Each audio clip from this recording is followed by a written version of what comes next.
Hello, I'm Lisa Sturdivant, and I work for the Office of Aging and Disability Services. And today we're going to talk about the pathway to employment.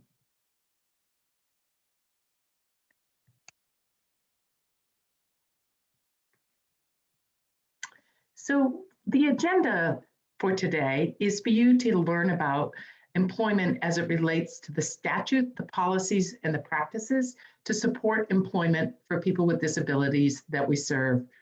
We're then going to talk about planning for employment, what's involved with assisting somebody to get and keep a job, and share some success stories of employment in Maine and beyond that you can share with others, or you can learn about employment through seeing some of the successes we have in Maine. I'm also going to share with you resources for staff, for direct care staff, what's available, and what's your role in employment as we make changes around supporting individuals who may not have access to employment before or who are currently working but want to think about different employment. So again, thank you for joining us, and we look forward to sharing information about employment. So in Maine, we are an employment first state, and our tagline is every person, every talent, every opportunity. So as we talk about and learn about employment, I wanted to first help people to understand the Home and Community-Based Services Federal Rule. So this is a new federal rule that has oversight in terms of Maine about how we provide services under the waivers. So for individuals you're supporting, they may be receiving services under several waivers in the state. And the new rule that we're working to implement in Maine is one that is defining standards for the settings where services are provided. It's a new rule that was 5 years in the making and had multiple thousands of comment inputs across the country to help bring this rule into being. So it was finalized in March of 2014, and we have in Maine up until March of 2023, which was 9 years, to fully look at the settings that we provide services in, to do a systemic analysis of our services, and to make changes to come in compliance with this law. So you'll be hearing a lot in the next couple of years about the Home and Community Services-based federal rule and how it applies to employment too. So under the law, which is very broad and covers a lot of different things, but today I'll focus on employment, there is an employment requirement. So this is new for Maine. And as we think about providing support to individuals, we want you to be thinking about how we support individuals to learn about employment, to prepare for employment, to get on a pathway to employment. And for everybody we serve, that can look different. So the law speaks that every waiver setting, and so that's every group home, every shared living site, every community support program, must provide support for individuals to seek and work in competitive integrated settings. Beyond that, the law speaks about engagement in community life, the ability for people to control their own personal resources, their finances, and the opportunity for people to receive services in the community in the least restrictive environment or a non-disability specific place. Beyond HCBS, Maine also, as I mentioned, is an employment first state. So in Maine, we have a state law that went into effect in October of 2013, so right before the HCBS rule, that speaks to requirements for state agencies. And with it, it means our provider network who support the individuals in our services. So the law is called the EmploymentFirstMaine Act, and it says that DHHS, which is my office, the Department of Labor and Department of Education, must support employment as a core component of services. It must be the first and preferred service or support that we assist individuals to access. And beyond that, we should coordinate across other state agencies. The pursuit of employment is always an option for individuals, and it also allows the state to adopt rules to implement the chapter. The Employment First Maine Act was brought forward in legislation by individuals with disabilities. It is a law that is cross disability. It speaks to, yes, individuals with cognitive disabilities and autism. It also speaks to individuals with brain injuries, physical disabilities, hearing and hard of hearing or deafness, people with other types of disabilities. So again, I just want to be clear, this law is broad in Maine, and again, helps us to think about how we use state dollars and federal dollars to support people on a pathway to employment. So we are constantly looking at this law and thinking about how we implement it. And part of your role as a direct care staff or someone supporting individuals is to understand that Maine is an employment first state. Beyond HCBS and the Employment First law, DHHS itself has a policy for individuals served. And we have had a policy around employment since 2000, so over 21 years ago. We developed our first vocational policy at that point. DHHS knows and supports career development for people that we serve. And so for us, that means that, again, as we support individuals, there's a federal law, there's a state law, and there's actually policy that says that we will support individuals and provide them with the support they need to pursue employment, to plan for employment, and to be supported once they are working, because we know that people make great employees, and we also know that Maine businesses thrive when they are inclusive of all people within our state, including those with disabilities. So moving sort of thinking about how you support somebody, we know that for individuals, again, that we're supporting who may be getting waiver services, that talking and learning about employment is really critical to informed choice. So when we talk about work, we want to be talking about what would work look like for you and helping people to understand. So this is sort of just a diagram of what we believe, are some of the key points where somebody might need some assistance, or you might be planning around employment. So we might help people with getting information about employment. How do I make a good decision about what I want to do? What will work look like? We could be helping people to talk about barriers. So we're going to get into this in a little more depth. How do people, what do people need for help to go to work? What services and supports are out there? And then what does it look like when somebody's working?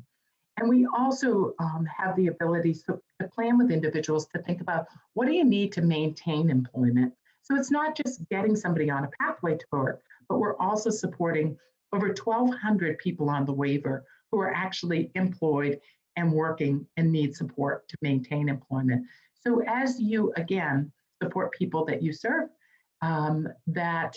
we start talking and learning and starting to help people to think about some of the support that they might need to get on the path and to be successful in employment. So in terms of expectations, again, with home and community-based settings rule, we know that talking and learning about employment is going to be critical for people having informed choice. And for residential and community support staff, we have some expectations. And these go back to just sort of good employment and what we all should be thinking about. So we want people to believe that work is possible for people. And that's anybody you support. We don't ask that you know what it may look like, but again, that you believe that work is possible. And so we'll talk about that. We also want people to think about how you support people through your actions. We know that helping people to get a job and maintain employment, it's great direct support staff who are supporting individuals on a day in, day out basis. And so your actions and how you support people is critical to success. We know, we want you to know about what employment resources people can access. When we talk about employment, there are a lot of supports for people with disabilities that are specific to the waivers, but beyond the waivers. So whether it's voc rehab or an accommodation on the job or some piece of technology, we want you to know what's out there and what's possible. We want you to be able to document and communicate these work conversations. So as we're helping people to explore employment, we want to be able to have great conversations that are not just do you want to work, but what would that look like? And helping people to think about that and documenting those in the person-centered plan or in the daily documentation. Understanding those common barriers, asking for help, what steps we can take to maybe just take that first step forward. For a lot of people, we know that there are some things that are pretty common, and we'll talk about some of those. And lastly, we ask that you don't let the history cloud your view of what's possible for somebody. So sometimes we might think that something that happened last year or 2 years ago or 5 years ago means that somebody shouldn't explore employment. And we just want you to think about raising those expectations and believing that people can work. So remember, work is all of our responsibility. So whether or not you're in a group home or in a shared living situation or in a community support program, we all have a responsibility to promote employment, to talk about employment, to share stories of employment, to help people to figure out what employment might look like for them, or to maintain employment once they're employed. So all waiver staff can talk work. And this is maybe new to you as a direct care staff. So we don't expect everybody to become an employment specialist, but we do expect that all waiver staff can talk about work and support employment. So whether it's when you're in the community, in a program, in a car, going somewhere, but whenever you're with somebody, that you think about employment and explore employment by talking about it, by looking at it, by learning about it together. So when you're out and about, asking questions like, what do you think people are doing here for jobs? When you go to the grocery store saying, geez, that's really interesting. That person, the job they're doing in the bakery, what do you think about that? What looks interesting at the bank when we go in? What do you think they do here? Who works here? What types of jobs are here? So how do you think people here got their jobs? What does a business do, sell, or make? Learn about businesses in your community.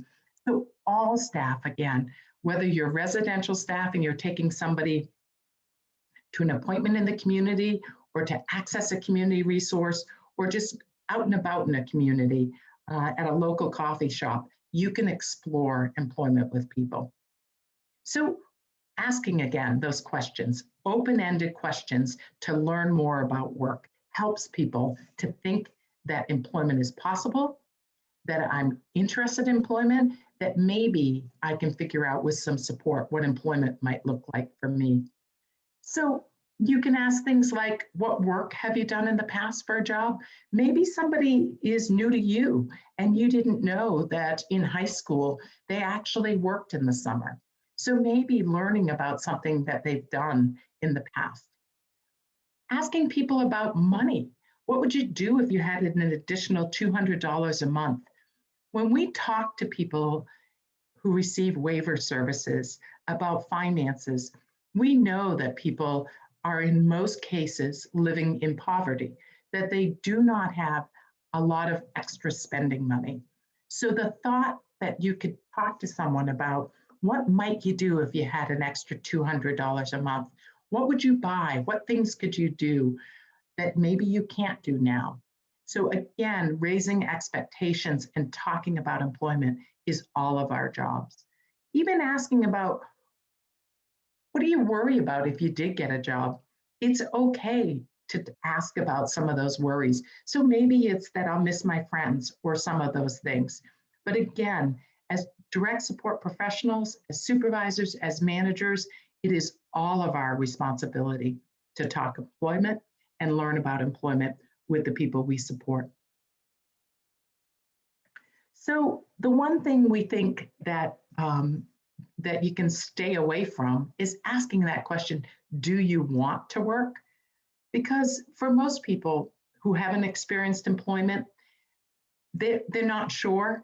And so helping them and presuming that people want to work and have more money and relationships and build skills and all the great things that employment can bring to somebody, presume that people want something different or have not had enough experience or opportunity. And so that asking those open-ended questions or exploring employment or breaking down barriers with people is a way to help people on a pathway to work. So continue to offer those opportunities for people to explore work. We're not talking job development here. What we're talking about is, again, when you're out in community with people, supporting people, look around, talk about what's going on, talk about your job, talk about what they did in the past, talk about what families do for jobs. Employment is, again, all around us and a big part of our identity. And we want people to understand that if you want to work, we can help you prepare and we can help you on the pathway to employment.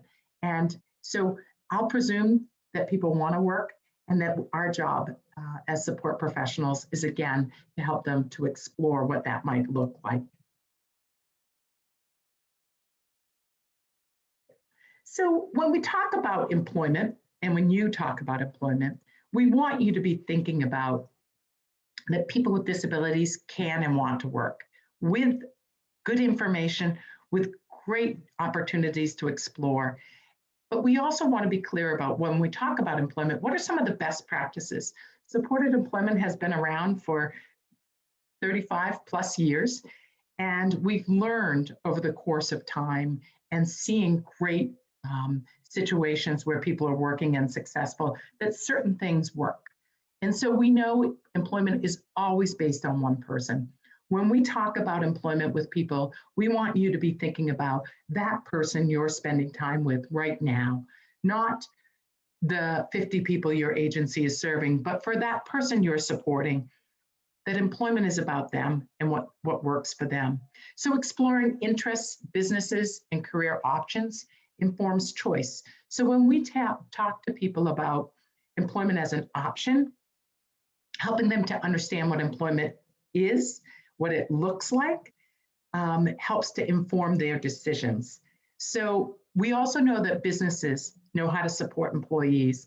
In Maine, we are a state made up of primarily small businesses, and we know that all businesses that we've worked with, and for our waiver program, that's over probably close to 350 businesses that we work with in a given year, that businesses know how to support employees.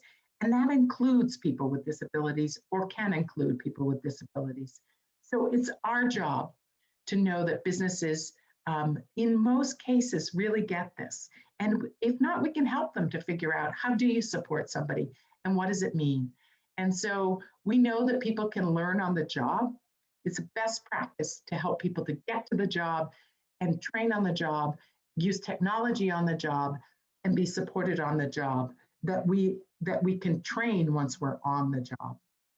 We know that jobs can be customized and carved, and that means that the job that maybe is available in the newspaper or online isn't necessarily the job we're talking about. It's a job that's customized and carved out to fit the person. So it might be that, somebody's individual strengths or interests are such that approaching an employer to make a job specifically fit for an individual is something we know how to do. A best practice is that wages and benefits are the same as they are for anybody in the business working in a similar job.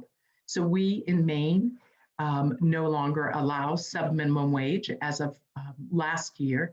And for everybody we support on the waiver, wages should be minimum wage or better and comparable to their coworkers, the same benefits and the same access to the benefits of working for this employer. We also know that self-employment can be an option when people are interested and they're skilled. We have many people in Maine who are self-employed entrepreneurs, and we have some great success stories of people who are working on the waiver, who own their own business and have been doing it successfully for 3, 5, 7, 8 years, where we've seen self-employment as an option when there's interest, skill, and the support. We also know that transportation planning and support is what can make work successful. So we know that individuals with disabilities that we're supporting, again, need to have consistent, reliable transportation to and from work, and planning around that transportation is, again, critical to the success of that employment. So when you think about employment and you learn more about employment to support people, we ask you to remember the best practices and to think about them as you talk to people about work. So again, we know that employment is possible and that people with support are interested in work. And your job and our jobs are all to help people explore those interests and those career choices to inform their choice. So in informed choice, when we talk about choice of employment or choice of what I do during the day, we do want to make sure that choice is based on information and knowledge and real life experiences. So we believe that people are capable of making choices, but they need opportunities and experience. So if I've never worked before, then I may not know what employment looks like. And maybe all I've seen is 1 or 2 people who I know working, or I've just never knew what went on in a business. So we believe that, again, with support from you, with information and knowledge, people can get out and experience work and experience it to be able to make a decision. Does this fit for me at this time in my life? So choices and options mean exploring and learning about what's available based on interest, skills, and that desire to learn. And even geography. We know that sometimes things are different in different parts of the state and what's available. Again, choice and change, we understand that both the pros and cons of a choice or a decision are part of informed choice. So if you're helping somebody to learn about employment, to explore employment, to think about employment, to break down barriers, or any of the things we talk about around access and opportunity, around competitive integrated employment, we also know there are pros and cons of every choice. So again, helping people to explore employment and make informed decisions means being out there and experiencing work and knowing what actual employment is. So we mentioned before, there are some great stories out there, and we think that one of the things that is helpful is to help individuals explore some of the stories. So again, if I don't know what employment looks like, these are some links that will make sure that you can access so that you can go to M's Coffee Company and see the story of a young woman with a disability in Iowa who owns her own coffee company. Em was in Maine 2 years ago. If you had the opportunity to see her with her sister speak at the Maine Association of Professionals Supporting Employment First, she was amazing. She's a young woman who had a dream and a love of coffee, and with great support, now runs and owns her own coffee shop, employing other people without disabilities. Griffin Hammis is a consulting company across the country. DHA, they again have great stories of success around employment. And then Think Work, listed here first, is our Institute for Community Inclusion project out of UMass Boston, again, where Maine submits its stories. So you can go to Think Work and think about and read about. Share these at staff meetings, watch the videos, read about M, look at the Griffin Hammis site, go to Think Work and find out about the young woman who works in Lewiston at a law firm, or the young man in Portland who owns his own business. Think about how success stories can help to inform people and inform us about what's possible. Think about what was surprising in this story. What do you know? What did you learn? We use these in training all the time. They're great opportunities for you. So think about using success stories. And if you at your agency have some great success stories, think about submitting them to the ThinkWork website so that other Maine stories can be there and shared. So when we talk about work and disability, we know that there's a lot of myths out there. So part of your job and our job and all of our jobs is to help people think about work and to break down or get around some of those barriers. So sometimes these are the common barriers we see, and Maine Medical Center Benefit Counseling assists us with thinking through some of these barriers that we see constantly or think that people will bring up. So we sometimes hear that people don't want to work. What we really know is that people often want to work, but are afraid of losing cash or medical benefits.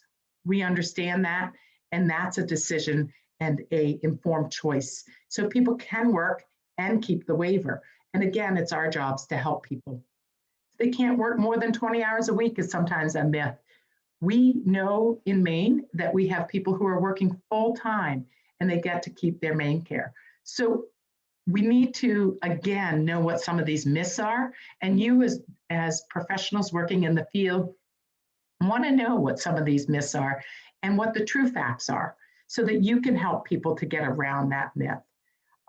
So again, help us to break down some of those myths and to think differently about what's possible. So when somebody has that barrier or that thing that's getting in the way, or what you might hear as a common one is, I'm scared what will happen to my benefits if I go to work. And we know that, and we hear that from people. So our response can be, let's talk to a benefit counselor. That's a person who can explain to you what will happen based on your benefits and based on work. It's a free service, and we can do it as a Zoom call, or maybe in the future we'll get back together in person with them. But let's not just think what might happen or what somebody heard might happen, but actually get some true information. So help people to access benefit counseling if they're worried about work and benefits. I'm worried about not seeing my friends at program if I get a job. So again, help people think through. You can think about having a job and accessing community with your friends. And if you have a job, you maybe have more money to go out with your friends. So helping people to think about, it's not an either or, but it could be both. And so how does work, fit within my life? And sometimes we hear people say, I'm just not sure I want to work. So again, maybe we can start slow, prepare, explore, see what's out there before you make a decision. We are all in for helping people to prepare and explore. And under the new home and community-based settings rule, it is within all of our jobs, whether you're a residential staff or a community support staff in a shared living home, it's within all of our jobs to help people to explore employment, to prepare for employment, and there's lots we can do. So when we talk about resources, we want you to understand there are supports and services for individuals.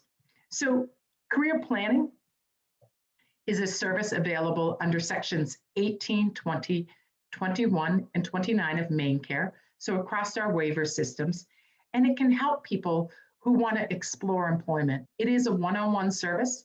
It goes over a 4 to 6 month period, and people work one-on-one with a career planner to explore employment, which includes figuring out who I am, what my interests are, what I might want to do, what communities I want to work in, and then exploring 3 separate businesses. So it actually gets people out into businesses based on my interests, my skills, my community, my connections. And then at the end, it develops a career plan profile, which gets used when I'm at Voc Rehab for job development. So career planning is a great service for people who are not quite sure about employment in terms of what it might look like for them. And it's a service that we have statewide and again, in all the waivers. So it's something that maybe somebody says, I'm not sure. And you know, as a direct care staff, well, maybe we could talk to your case manager about career planning. Along with career planning, the support of community supports is also available to individuals to explore and prepare for employment.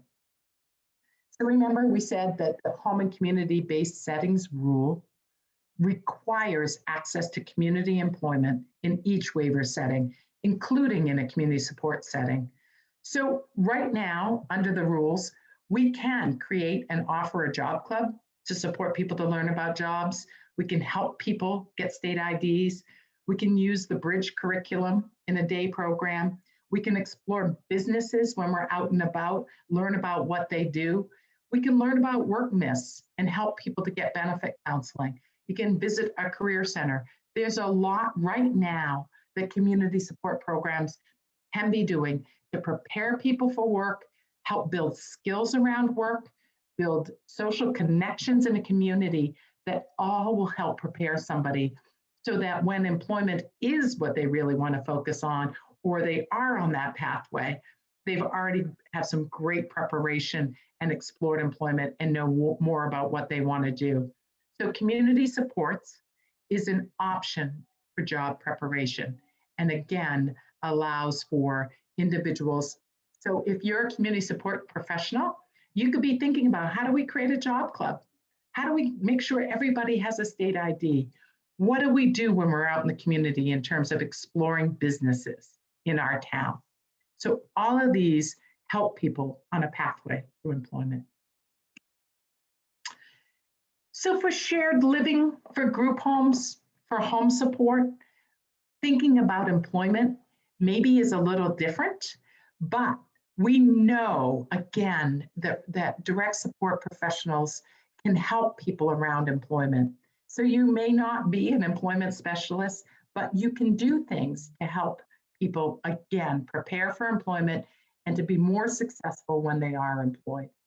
So things like having responsibilities at home, having things that people help out and do so that they're learning skills and taking responsibility. So whether that's emptying the dishwasher, setting the table, planning a meal, scheduling my own appointments, whatever it is, teaching skills at home is part of helping people prepare, because skills can transfer to a job place. You can support volunteering and making connections. So maybe I want to volunteer at the YMCA this weekend, and it's something that you're going to help me to do, and I'm building social capital and connections, and I'm volunteering and learning about place in the community. You can assist me in getting ready for a job interview, whether it's getting up, making sure I get everything I need, my clothes, and being on time. So it could be assisting people to appointments for a benefit counselor. So maybe it is that there's an appointment to go to a benefit counselor or a meeting with Voc Rehab or the career planner. It's keeping the calendar, helping with reminders in a phone. It is maybe a ride to an appointment. Those are all things that residential, shared living, group home, and home support staff can currently do to support employment and assist around. They can keep track of information. So helping people in their phone to keep track of who's the VR counselor, when are the appointments, what's the name of my job coach, those sorts of things, again, being organized. Helping people to plan ahead. If they have doctor's appointments or vacations, if I'm working or somebody's working, we want to make sure that they're following the business's rules. So if I'm working in the community and I get 2 weeks off a year, I may need help from my shared living provider to ask for that time off, to schedule a vacation, to take a sick day, whatever it is that the business requires that employees do. So again, residential staff can help with that. It may be providing transportation to work or meetings when it's a part of the plan. So maybe not all the time, but maybe it is as a backup when transportation's not available or on Mondays only or whatever that looks like as part of the plan. It could be assisting and reporting wages to Social Security. So residential staff could know how to access benefit counselors, but they could also help people who are employed to submit their wages using the app or online or faxing them in. Again, there's a lot that we can all do to support employment. And residential staff, along with community support, are part of our support system to help people prepare, break down barriers, get on a path to employment, but then also support people once they are employed. So remember that every waiver setting requires this access and support around employment. So thinking about what can we do in this shared living situation, in this group home, or in this home support situation to support the individual, one person, one time, at a time, to explore employment, to make informed choice on their pathway to employment or when they're employed. So benefit counseling is this great service that is one that is free to individuals who receive Social Security benefits. And so for the majority of the individuals who are on the waiver, they're getting SSI or SSDI, which makes them eligible for this service. It is through Maine Medical Center Vocational Services, and it allows for individualized benefit counseling so that the individual can understand what's going to happen if I do go to work, or if I'm working and something changes, what will happen to my benefits. So benefit counseling is a great way to help dispel myths and get somebody the correct information so that they make an informed decision about work and benefits and what they want to do around hours and wages and maybe increasing hours, or even for some people who are working, thinking of retiring. Benefit counseling services are critical services that you should know how to access for people. And all it is again, a service through the vocational department at Maine Medical Center. They're trained professionals who work with individuals to help them think about work and the benefits. So whether it's my Social Security check, my SSI check, or it's housing, or it's food stamps, they can help think about that through and provide accurate, individualized information to the person. So help people to think about benefit counseling to help break down some of those barriers and worries about work and benefits. So it is this free statewide service. Anybody who's 14 or over and receiving a Social Security benefit can access this service. You can request a service and get a benefit pack and get a application packet and make a referral. You can talk to a case manager about who should be making that. Career planners can help. A lot of individuals, and you can help. So again, depending on how the person gets to benefit counseling is part of maybe a team discussion, person-centered planning discussion, or reach out to a case manager. But again, benefit counseling can help people to break down the myths around benefits and working. We also know now that people can continue to get benefit counseling even if they're currently working. So there are benefit counselors that cover by county assignment. So you can reach out to them directly. And if somebody had received services in the past, they may need an updated referral packet. But again, the benefit counselors are available to individuals statewide. And so again, it's a great resource and one that we should talk to people about and help people to access. For people on the waiver who are on the pathway to employment and need help with job development, they will be at some point working with vocational rehabilitation. And in Maine, Voc Rehab is funded under the Rehab Authorization Act and sits at the Maine Department of Labor. So when we support people on the waiver to think about work and to explore work, we're required to work in conjunction with vocational rehabilitation. So we jointly serve people, and Voc Rehab provides different services than the waiver does. So Voc Rehab can support people through the Division of Blind and Visually Impaired, or DBVI, the Division of Deaf, Hard of Hearing, or Late Deafened, or what's called the General Division of Vocational Rehabilitation. So the services that Voc Rehab can offer an individual are assistance in job development and assistance in meeting their vocational goals. So when we work with Voc Rehab and when we work with people, you may have individuals who you're supporting who are also getting services under Voc Rehab in conjunction with potential waiver services to help them either prepare for work, explore work, or after employment is found, to then maintain employment. As a resource, we also provide job coaching to people on the job. So we call it in Maine work support. And work support is a service that after somebody is employed and after they've worked with Voc Rehab and successfully employed on the job, they get closed. And so job coaching is sort of that long-term support that's available to individuals. It can assist with training and orientation. It develops a plan of support. It supports the business. So this is a direct support professional with additional work support training who is available to the person. It's available on all waivers. So I can be working and have somebody show up on the job who can work with me to connect to my coworkers, maybe learn a new task, or develop some sorts of technology or access technology to help me be more integrated into the job. So work support is a service under the waivers that's available. And you can think of it as long-term job coaching on the job. But again, it's available for anybody on the waiver who goes to work.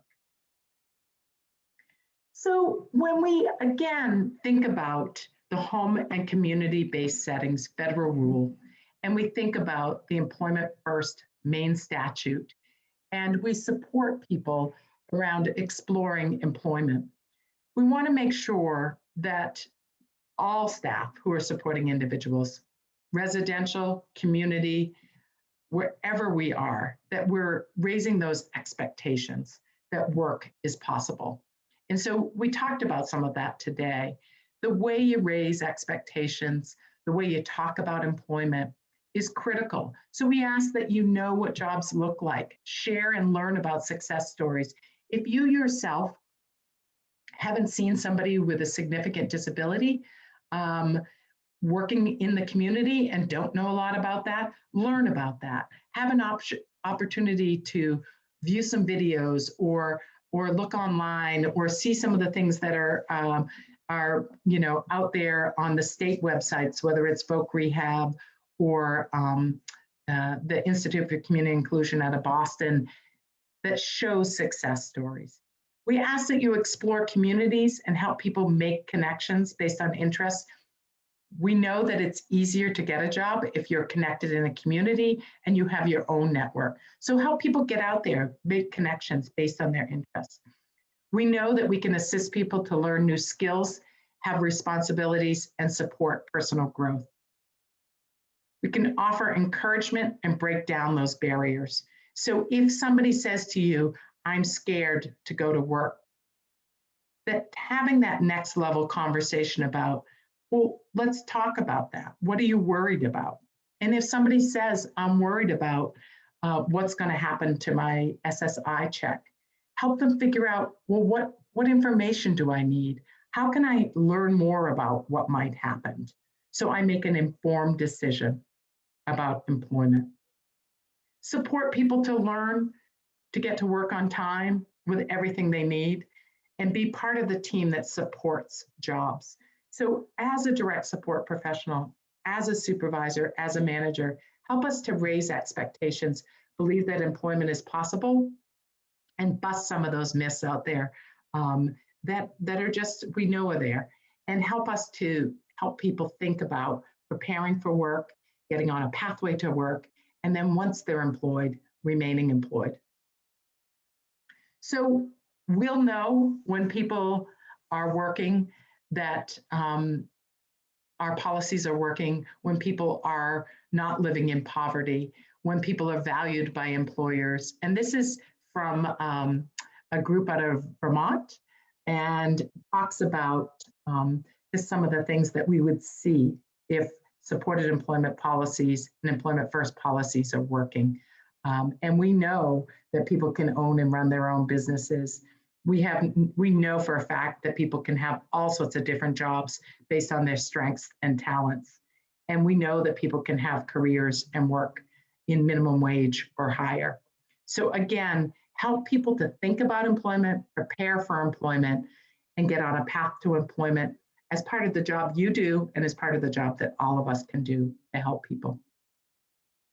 So we ask that you remember that employment provides personal value and opportunity for all of us. It can provide money and resources that people maybe haven't experienced before, choice and control in my life. It provides self-respect and status, a chance to build connections with coworkers or other people in the business or customers. And it provides an opportunity to build new relationships and a sense of belonging.